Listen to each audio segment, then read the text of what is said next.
It's just a few hours and we'll say bye to year 2024.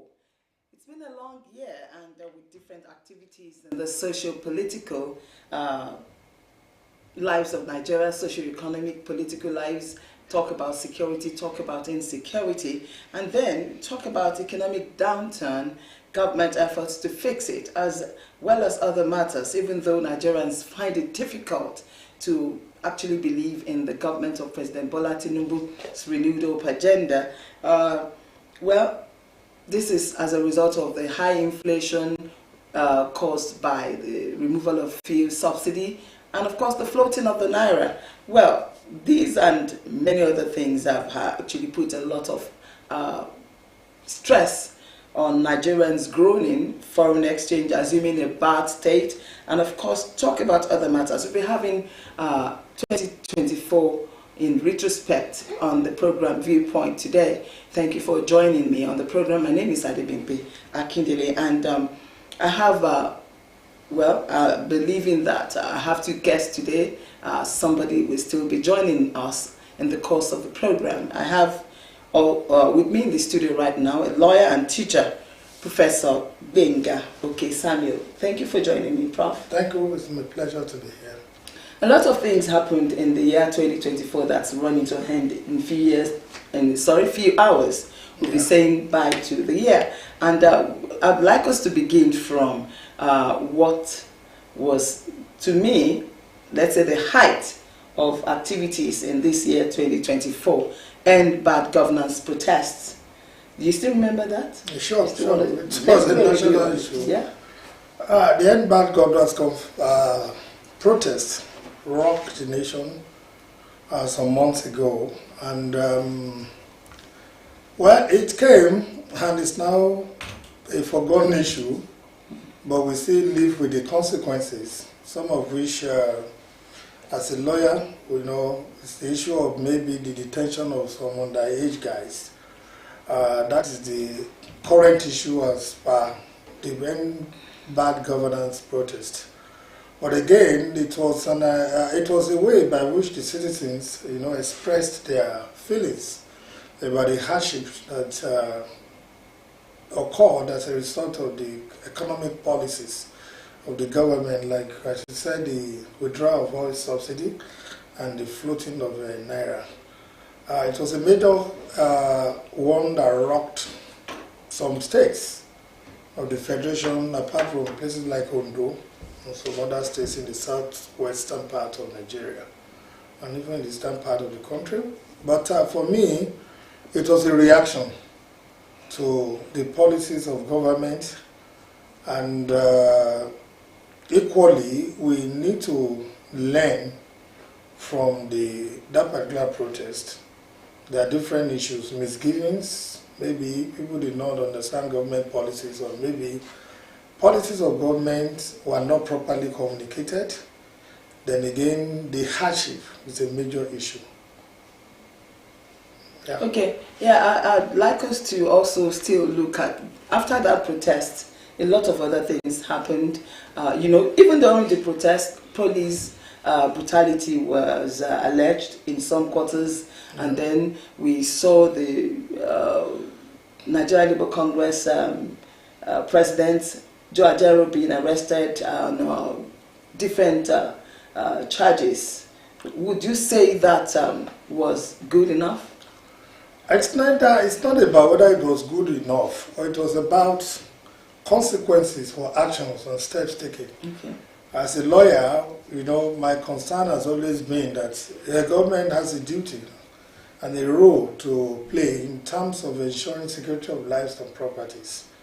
And for me, the end bad governance protest, notice was given to government, and government actually made spirited efforts to avert that protest and to ensure that that protest was effectively managed.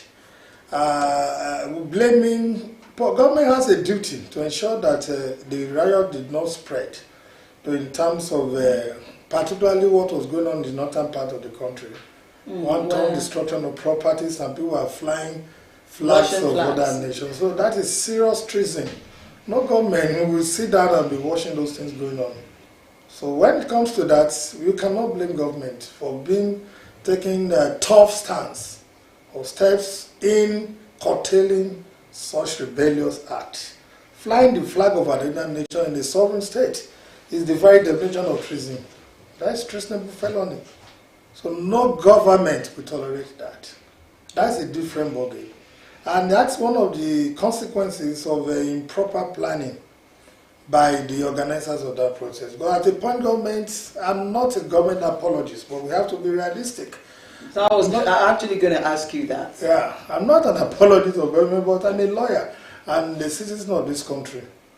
You know, there are consequences for every step that we take, particularly when you are leading a crowd. It gets to a point that you find it difficult to manage the crowd. And so we, or the organizers, ought to take certain steps to mitigate, you understand, the destruction that followed that. We had wanton destruction of properties in different parts of the country. And that should not be the intention of the organizers. But again, because that was not properly managed. And I think that was why government, people have a way of reading different meanings to government policies and initiatives. At a point, the people were trying to use the instrumentality of the court that the protests should be restricted to certain areas. The whole idea was to avoid destruction of properties. But the essence of protest is just for people for those in government to be aware about the hardships in the land, and again to get to know that people are not happy. So the intention should never be to destroy properties or lives. And so I think that was what government was trying to avoid when some people in government ran to court and obtained court orders, restricting the protests to certain areas. That was the intention in that place. So at the end of the day, the organizers were not able to manage the crowd. So that's a fallout and a shortcoming of that particular protest. All right, let's go to another major event that took place last year. This outgoing year. We had the former Attorney General of the Federation, Kayode Ariola, taking the government. No, the former Chief Justice. Sorry, former Chief Justice of Nigeria took the government of 36 states to court, and of course local government. Oh, then that should be Attorney General. You mentioned Ariola. That's why I'm saying the Chief Justice. So that should be the Attorney General, the former Attorney General. Local government autonomy was won. That case was won in favor of local governments, and with all that we are seeing around now, do you see any autonomy for local government in sight? The Yoruba says, with your kind permission, Akinfi Oju, our people are used to ship money. Corruption everywhere, particularly without apology. The governors across the nation are used to ship money, accessing local government funds. And so it's across Nigeria. That's what they do everywhere for some years. Now to make them to part with that particular arrangement has become a problem, because the whole idea of local government autonomy, if you look at it critically, you will discover that for years there has been no development at the grassroots level. Particularly after the time of maybe Governor Agagu, who was committed to local government autonomy. After Agagu, you cannot witness any serious development at the local government level. That's in our state here. But at the same situation across Nigeria, you see governors meddling with the funds that are meant for the local government. They devise ways of just ensuring that they control that fund. And now the idea that the government is bringing is that, look, let the fund go to the local government directly. So it's becoming a big issue. And you know that they are making spirited efforts to circumvent this arrangement. But I think the government the central government is determined to ensure that there's a reversal of this particular policy. But again, if you see what is going on now, without apology to anybody, there's an attempt to sabotage these efforts. You see governors quickly arranging local government elections everywhere and trying to ensure that they put their own people there. Yeah, winning elections there. So this is unfair to our people. For me, it's not right. It's happening across the federation. That's what the governors are doing. It is just an indirect way of the ruling party, now let me say the ruling party, of controlling the fund that is meant for development at the local level. It's not fair. It's not right. And we must all condemn all these efforts by governors across Nigeria. It's not limited to a particular state. That's what they are doing. So I think measures should be taken to ensure that some of these things are not allowed. But what form of measures would you say? It's all about a constitutional amendment. You remember that recently they are talking about maybe centralizing election across the nation. For instance, I schooled and lived in South Africa for some time. In South Africa, election is conducted by its national body. Even student union election is conducted by the electoral body. If there's going to be election on any campus in the university in South Africa, this National Electoral Commission will be on ground to conduct it. So now that insulates the system from manipulation, at least some minimal independence from manipulation by maybe the governance or state apparatus. But it's been said in some quarters, and which I believe as well, that the electoral umpire in this country has a lot to do. I mean, when it comes to registration of voters, updating of electoral registers, then conduct elections as well. It's like we have given INEC too much work to do, and you don't think that hampers the electoral process? It does not. The other side we should be looking at. How is it done in other climes like America? I just told you that the national electoral body, the election in some countries are made national affairs. At that point, it's difficult. For just one commission? Form of, I know that Americans can vote without you deploy, all that is necessary is to deploy, is to ensure that at each level of governance, maybe their structures are entrenched and well maintained. That's what we need. To some extent, we see when we have gubernatorial elections, senatorial election, and maybe also representative elections. And now we have Osrc elections. Yeah, in those areas, sometimes you find out that to some extent, you can talk about fairness to some extent. Okay. But again, there are other militating factors, which will agree with me. The people themselves have issues. The system of political education, understanding, people knowing that they have a right in determining who governs. Unfortunately, INEC is also saddled with that responsibility. No, not only INEC. The political parties have their major role. They are not, but are they taking part? The National Orientation Agency as well. Are they all, doing what they're supposed to do? They are doing. The national NOAA, for instance. Maybe you talk about their access to remote areas, their presence in remote areas, but to some extent, NOAA is working. The real issue is about the people and the political parties. One of the responsibilities of political parties is what we call political education. They are expected to sensitize these people objectively. But we also have the party advisory council. Yeah, do they have functional party secretariats anywhere? They don't. No, they don't. It's just the problem of what is the need for me. Everybody's So is that how we're going to enter into another year, 2025? We're already in 2025, and people are already preparing for that. Okay. To let the tradition continue. Of course, that's what is going to happen.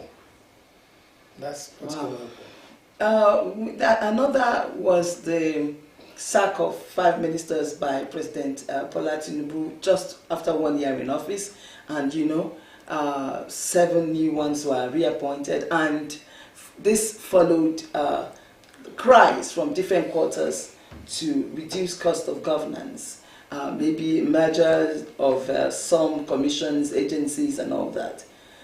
What's your reaction to that? The president has the prerogative to determine the structure of his cabinet, and he equally reserved the right to bring in anybody or to sack or remove anybody from his cabinet without going mosquito. Because at the end of the day, the buck stops on his table. The president is the head of the executive arm of government. So on close observation, it determines which minister is working well or who is not doing well. So that one is beyond us. But the issue is that I want to believe that the government, it was an attempt to rejig the government to ensure that people are working. So that is within his own understanding that he has to bring in people that can deliver on the renew, or what do you call the renew hope agenda. So I think that is within his own competence. And you don't see anything wrong with the cost of governance in Nigeria? No, as it I don't is think now? so. That the cost of governance is no. high. I mean, talking about, if you are talking of the cost of governance, it's not limited to the executive arm of government. You are talking of a population of over 200 million people, and you are having about maybe 40 or 45 people running and being in the cabinet. Nigeria is a big country. We need competent. With all the number of lawmakers we have at the National Assembly. That's another issue. That's what I said. I said, if you are talking about cutting costs, that is not limited to the executive arm of government. For instance, some of these agencies or ministries are quite, they have a lot of functions. Remember when Fashola was the Minister of Power, I think it was combining 3 ministries. That was too large. It was one individual to control. For effectiveness, if they are delivering, we should not be complaining. That's my own understanding. If they are bringing in the right attitude to their job and they are delivering, for instance, nobody can complain about what the Minister of Internal Affairs is doing. He's doing very well. That area of immigration, passport and all those stuff has been, there's a revolution going on in that area. So that's the kind of minister that we need. We need people that can deliver. So if the government, the president he decided on his own that this side of people are not working, we should not blame him for doing that. If we bring in more hands and they are delivering, for Christ's sake. Have they been delivering now from what you have been I just told you that the Minister of Internal Affairs is doing very well. Interior is doing very well. That's one person out of Not only one person. Go to our airports. You see what is going on. There's a lot of transformation going on at the airports. So who is in charge? Even go to, that is the versus Kiyamo. Okay. Go to Ministry of Solid Minerals. As a lawyer, there's a revolution going on there, particularly in terms of protection of the communities where these resources are being extracted. Rules are being put in place. It's just for us to get to know what the government is doing and for the government itself to sensitize the people, to communicate these developments to them. You see, it's not always easy if you want to have a break with the past, particularly clean break, which you understand that. We look at the petroleum sector, we were all complaining, but now things are coming up gradually. Tell us why you said that. That things are coming up. So I was going to ask you about refineries, refineries, cost of fuel, and all that. This morning we got the news that Warri Refinery has come on board. They started production. Okay. Before this government came into power, Port Harcourt, Warri, and other refineries, Kaduna, they were all not working. But now they are working. About 3 or 4 days ago, we got the news that the petrol price crashed. And you all know that now you are buying fuel lesser than what we were buying about 2 weeks ago. You see, how much did you buy fuel today or day before yesterday? I bought 960 naira. Okay. And is it a uniform price? Then you look for where to get it. Because I got fuel 1,000 plus. Maybe you didn't identify the stations. Sincerely. But if we say something is crashing and things are getting better, is it not supposed to cut across? No, it's a competition. There's a competition that is going on between NNPC and Dangote, another refinery. So it did not recall that that is one important development I was discussing with somebody 2 days ago. I drove to a filling station called Emad Deb, somewhere around Ijapo. And I wanted to buy fuel. They were still selling above 1,000 naira. So I left the place. I drove along Okejebu Road. I got to, Bovas. And I bought at 960 naira at Bovas. I got to the next station. I just drove in to know what was going on. Their price was above Bovas. Along the way, that competition is going to drive the price down. But that is what, in a deregulated economy, that's what you get. Okay. Because those that are still selling above 1,000, I want to believe they were selling at the rate at which they got it earlier. So, but the competition is going to force the price to go down. We must face that reality. But at a point we had problems. I think Dangote refinery was going to have a problem where NNPC was claiming a particular autonomy. Yeah. That, what should we do with the NNPC autonomy? No, they were still living in the past. Now everybody is facing the reality. For NNPC to remain in the market, NNPC is no longer exclusively a national entity. NNPC now has to compete in the market with other bodies that are coming. And you find some other refineries have been licensed that are going to be producing petrol. That's more job for people, and that's going to bring down the price. I worked in Uganda between 2017 and 2021 or 22 before I returned to Nigeria. As at the time I left Uganda, people were buying fuel at 600 naira. I hope you can understand. So it's a global issue. The oil price everywhere across the world is measured in dollars. But what we have been doing now, what government has done society now is that Dangote now will be buying in naira. That's going to bring in more money to the economy. That's going to cut off the way our foreign exchange that is flowing into that area of oil sector, importing fuel. It's just that like I said, I'm not a government apologist, but I'm a realist. We have to face the issue of the economy frontally and see what is going on. If we don't deregulate, by now government would have found it difficult to pay salary. Because a lot of money was going into importation of fuel. Some guys were sitting in the corner, reaping those money, getting license for importation under subsidy, doing nothing. But now government is not doing that subsidy. What we need to do now is to monitor our government. What are they doing with the money? We need to monitor the state governors. What are they doing with the money? A lot of money is going to the state level from the national cover, from that subsidy. What are they doing with our money? That should be the focus. It's not only the central government. We must hold the state government accountable for what is coming to the state. Now we equally have to hold the local government chairman accountable. It takes an enlightened and vigilant citizenry to defend democracy. You don't sit in the corner and be watching what they do. No! We have got to a time that we ask questions. So what's that's the job of some of our civil society? Even including you and I. We don't leave it to some I'm doing my own here. That's what I'm saying. Everybody has a duty to ensure that your councillor, for instance, in your area is doing the right thing. We don't pay attention to governance. That's the problem with Nigerians. If I ask you now, do you know the budget of your local government? You don't know.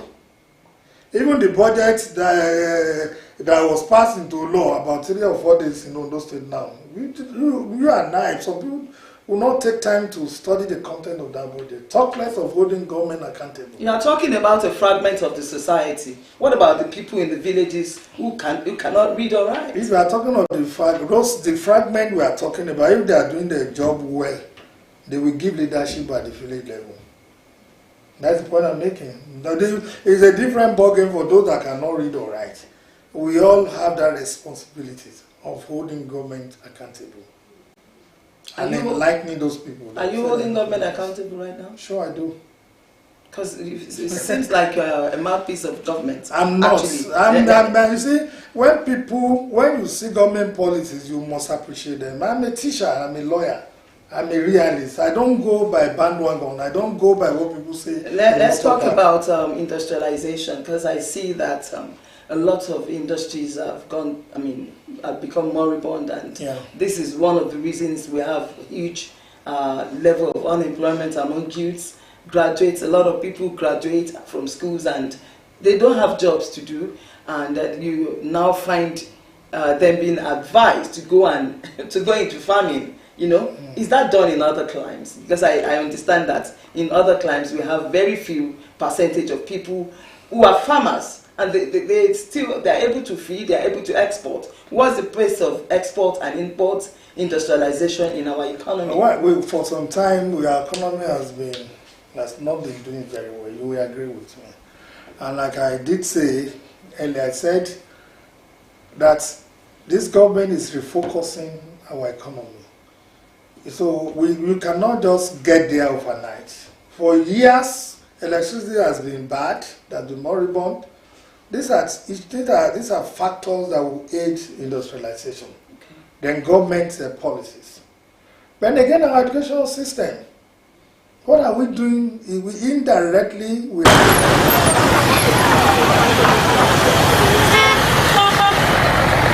competent people. That's the challenge. People with vision. You know, I drove along. Usually, I drive through our township anytime I'm going to Gbenga, where I teach. Each time when I see the government technical college, you understand, I see how irresponsible government has been over the years. I'm not talking about the present. That's a massive infrastructure, an institution that for years was servicing all this industry that you mentioned. The industries, but now technical colleges in Ondo states are dead. I must say that. The same situation you have across Nigeria, except in Delta State. The current governor of Delta State revived technical education last year. They invested a lot of money in it. Unlike now, you have graduates going to learn how to sew or welding from the hands of maybe illiterates. That's a graduate. So these are factors that we aid industrialization. Let's revive those things, technical education. Then we are looking at the issue of power and electricity. Government is trying to revive those sectors. So that's why we must ensure that we support whatever policy government is bringing out to assist us in reviving this sector. There's no way that the way the government is going will not get there if the government is sincere. Sincerity is very important in what we're looking at. But some of these policies, you cannot have them without pain. We can't get there without pain. But we are used to ship things. We are used to, ship money. But now government is tightening the belt through all these policies that are coming up. So, but if we can endure this and government is sincere, we'll get there. Have we seen anything in the area of exporting our goods? Because in those days when we were growing up, we used to see bags of cocoa, bags of groundnut. You see, we know about the pyramids, and then we know about rubber and all that. Now you are talking about the agriculture, the way some people are being told to go to farm. We cannot do it with agriculture. That's right. That is our own area of advantage. Nation will thrive where they have competitive advantage. If you are producing more cocoa, that's more foreign exchange for us. So, and that's okay. But the other area we should look at is maybe processing those products and not exporting them raw to foreign countries.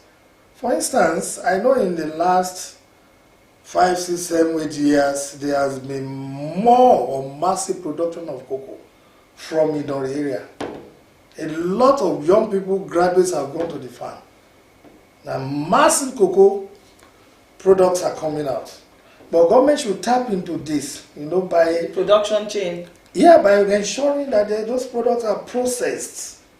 That would lead to maybe emergence of processing industry.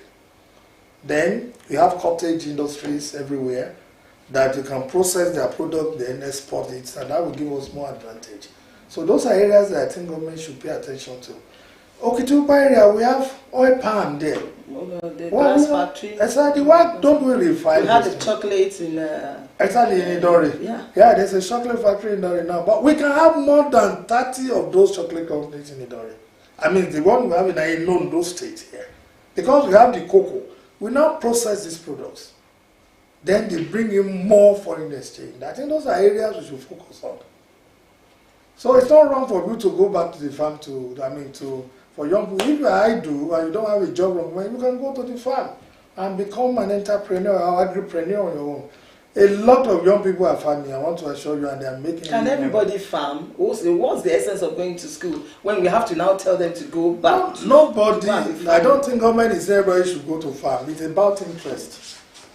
If you have interest in farming, you go. If there are other sectors of the economy where you feel you want to work. What government is simply saying is that government cannot single-handedly employ everybody. And that is the reality. Salaries are not enough. People that are living on salary, and that's why you have corruption in our public service everywhere. It's because the salaries are not enough for the people. People that are there thrive on stealing. I'm sorry to say that. Because you want to build big houses, you want to drive big cars. Where do civil servants get that money from? That's the reality. So you have to be in a situation in which you can make extra money for yourself. The government is not being wicked by saying go and farm. Are we measuring what you're saying with what obtains in other civilized climes? Let me tell you something. When I was teaching in Uganda, in Kampala, you're talking about Africa. Uganda is one of the countries that are so impoverished in this country. No, that is what you think. Yeah. That's what you think. Yeah. That's what you think. In that country, undergraduates, weekend, they go back to their villages to tend their farms, to support themselves. It's only here in Nigeria that you have a 25-year-old or 30-year-old that is still depending on parents. Even in those countries you mentioned, that the so-called Western world, when you are 18, you look for something to do. But there's always something for them to do if they're willing to work. It's different from here when you are a graduate and there's nothing for you to do. What do they work on? Because they have industries there. Okay, now that's the first question I posted to you, that we need industries for these. Not everybody will go on and start farming on the farm. What will sustain this industry? Is it not product from our farms? Yeah. Majority of them. Yeah. We're talking of cocoa, talking of does cassava, everybody have to go to, we need mechanized farming. Does everybody, I don't think everybody needs to go to the farm or to our farms to work on the farm for us to service our industries. So where do you get the product to service industries if people don't go to farm? Do you have a farm? I do. Do your children work on it? They need to go. You see, you must understand what we are saying. We are talking about the need for us to embrace entrepreneurship. That is what is done everywhere across the world. And nobody is saying everybody should go to a farm. I've just told you. In the university where I teach, I know at least not less than 2/3 of the girls in the faculty of law in Akumba is doing one business or another. They are not farmers now. We are talking about being self-reliant, thinking of how to make extra money on your own. It's not wrong for people to do that instead of the. That's another dimension you are bringing into this. Yeah, you are the one that is emphasizing farming. The issue of farming came up. You understand? I know you mentioned the issue of government telling people to go to farm. Going back to the land has always been on the drawing board. It's not a new thing. But it's because people are seeing that as a very good opportunity to make easy money. It's to the advantage of people. Go to Idore. I mentioned I'm an indigenous of Idore.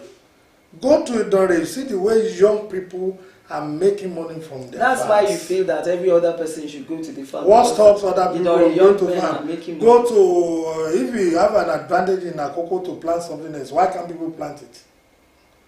It doesn't stop you from doing other things. You can be an engineer and a doctor. Let me tell you, in this Akure town, I have colleagues that are lawyers that are farming heavily around Ogbese areas. I have judges that are friends that have farms everywhere. Nobody is saying that people should not. No, farm. you are making it look. What I'm saying, my father, I just buried my dad. My father was a very very strong school administrator. Yeah, and he was a farmer.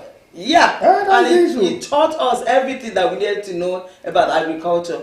But what I'm saying is, not everybody would farm. We are talking about what people should. What should be done to get people employed? But I think let's move to something else. Do you like sports? The issue should be innovation. Do you watch football?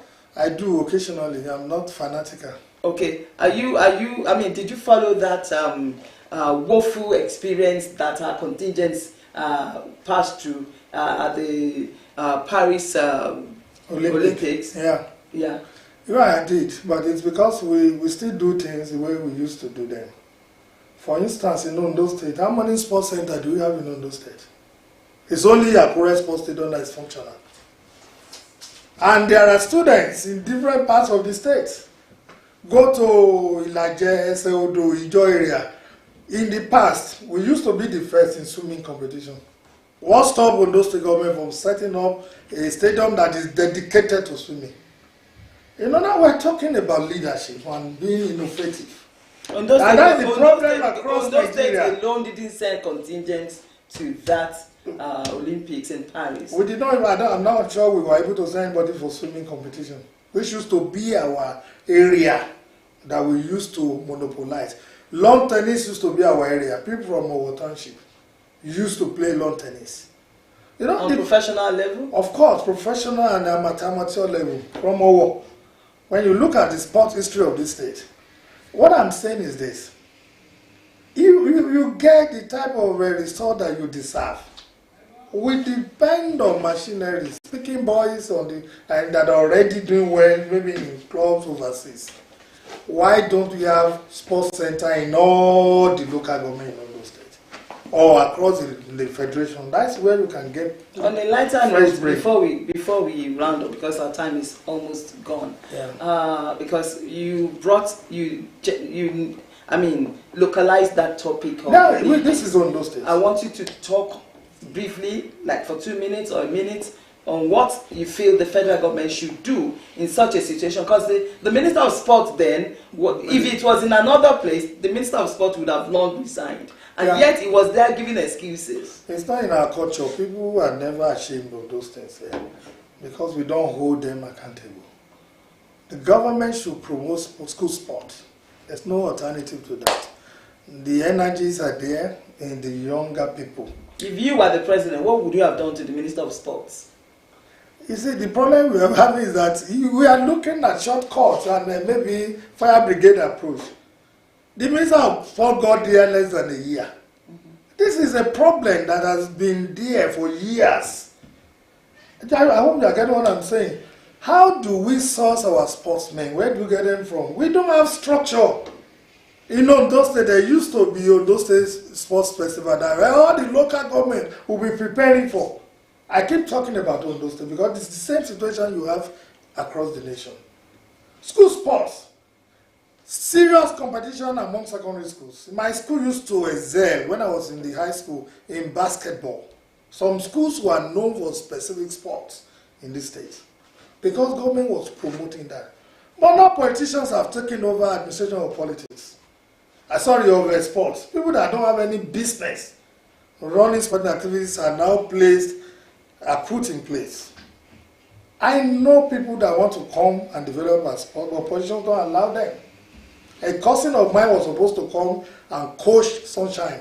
Somebody with a Europe grade badge as a coach. You are the only one who knows about you. No, I'm not telling you, but that guy wanted to coach Sunshine. They did not allow, and the guy is now coaching in Saudi Arabia. I asked you a question which you have not answered, and I want you to answer it. Yeah. If you were President Bola Tinubu, what would you have done after that shameful performance in Paris? What I would do is to revolutionize sports. I just told you government should encourage school sports. Sacking the minister will not change anything at that particular point. We must start from somewhere. From primary, secondary, how do we harness those untapped talents? They are everywhere. You go to any village, you see young people playing ball on the street, with their legs, without any shoe or anything. But those are things government should focus on. There should be sports centers everywhere. Oke-Samuel, we are going into 2025, a word for Nigerians. And we must get it right by focusing on the people. Because the essence of governance of government is the people. Anybody that is leading at any level that is not focusing on the people is missing it. What is the need for the people? What is government doing? We must allow this to drive us and not what comes to our pocket. And that is the challenge that Nigeria as a nation is facing. We must focus on the people. Thank you so much. For the past few minutes, it's been Viewpoint on your screen, and we have looked at what happened in this outgoing year 2024. Of course, we had so many other things that happened, but these are just a few ones that we felt were very, very up there and we needed to talk about. Just a review of some of these events. Thank you so much, Professor Gbenga Oke-Samuel, a lawyer and a university teacher. It's my pleasure. My name is Adebimpe Akindele. See you in 2025. Bye for now.